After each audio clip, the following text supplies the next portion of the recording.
Okay, today I want to talk to you about congruent triangles. We know from our reading that if triangles are congruent, that means they're exactly the same size, they're exactly the same shape, they've got corresponding sides, which means if you lap one on top of the other, they'd have the side lengths that were on top of each other would be all the same, the angles would be all the same. And I want to talk to you for a minute about seeing which parts are congruent. And my warning to you is when you're trying to figure out what parts are corresponding, don't look at the picture. Look at the congruent statement. Look at this right here. We have two triangles.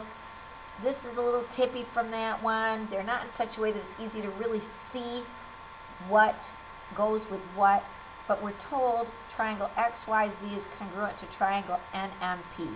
So here's how I'm going to find out and name all the congruent sides and all the congruent angles. I'm going to take X, Y, Z, and I'm going to put NMP under it in exactly the same order. Okay?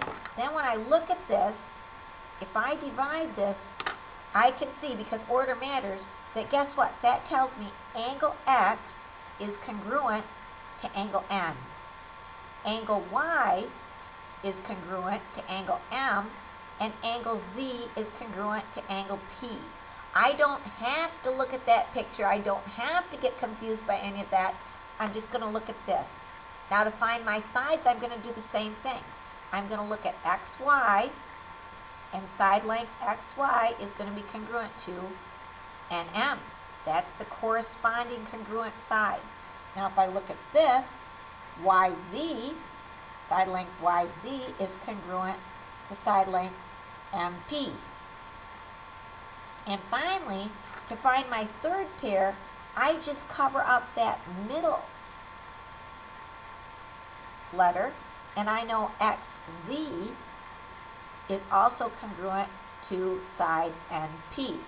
So when you are using your, when you're having to match up and find corresponding parts of congruent triangles or rectangles or any other part, please use the congruent statement. Don't be tricked by the figures. Okay, the next thing I want to talk to you about is, once we've got all that, how do we prove triangles are congruent? Well, we know that in every triangle there are 3 pairs of sides and 3 pairs of angles. So we have to show all 6 pairs of corresponding parts are congruent before we can say the triangles are. Now, when you get a proof like this, and this goes right along with example 3 in your book, but when you get a proof like this, you're going to be given a whole bunch of stuff, and you'll probably have a picture. And my recommendation is, as you deal with each of the given things, mark it on your picture.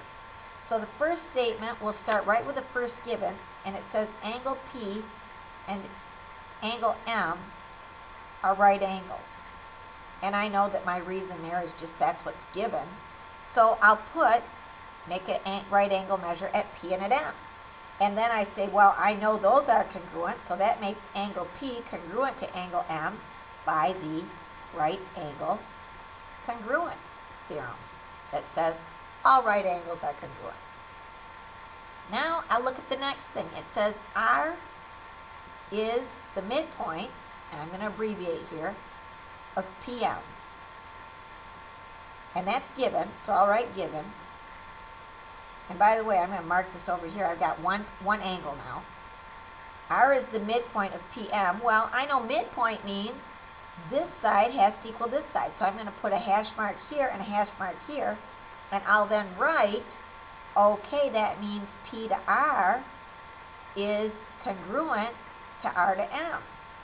And I know that because I know the definition of midpoint. Okay? Now my next thing I'm going to look at is, it says PQ is congruent to MN. So I'll come up here and I'll mark that. 2 hash marks because I already used one. It also says QR is congruent to NR. So both of those are given, so I'm just going to write given, and I need to mark that QR, 1, 2, 3, 1, 2, 3.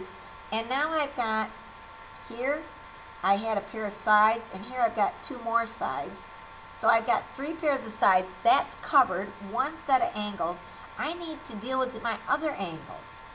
So I look up at my picture, because it's easier to see the picture. Where can I show angles congruent? And then I remember, vertical angle theorem. This angle must equal this angle. So from my picture, I'm going to say angle PRQ is congruent to angle MRN. And that's my vertical angle theorem. Now I've got one more angle. So now I've got two angles and three sides. Well, I know from yesterday's lesson that, shoot, if I know two angles of one triangle are congruent to two angles in the other triangle, that third angle must be congruent to the third pair of corresponding angles by the third angle theorem. So I'm going to say angle Q is congruent to angle N, and that's by my third angle theorem that we learned in lesson 4.2. So now that's my 1, 2, 3 angles, 1, 2, 3 sides.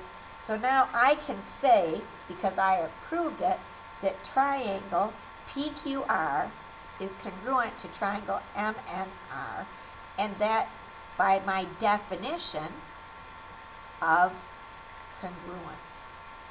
I just showed they were all equal.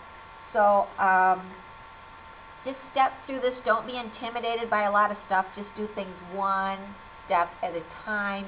You will get there. Maybe keep a little organized list over on your right-hand side, and you should be in great shape with this. So good luck with you on this, and I'll be around to help anybody who needs it. So have a good day, and enjoy the geometry.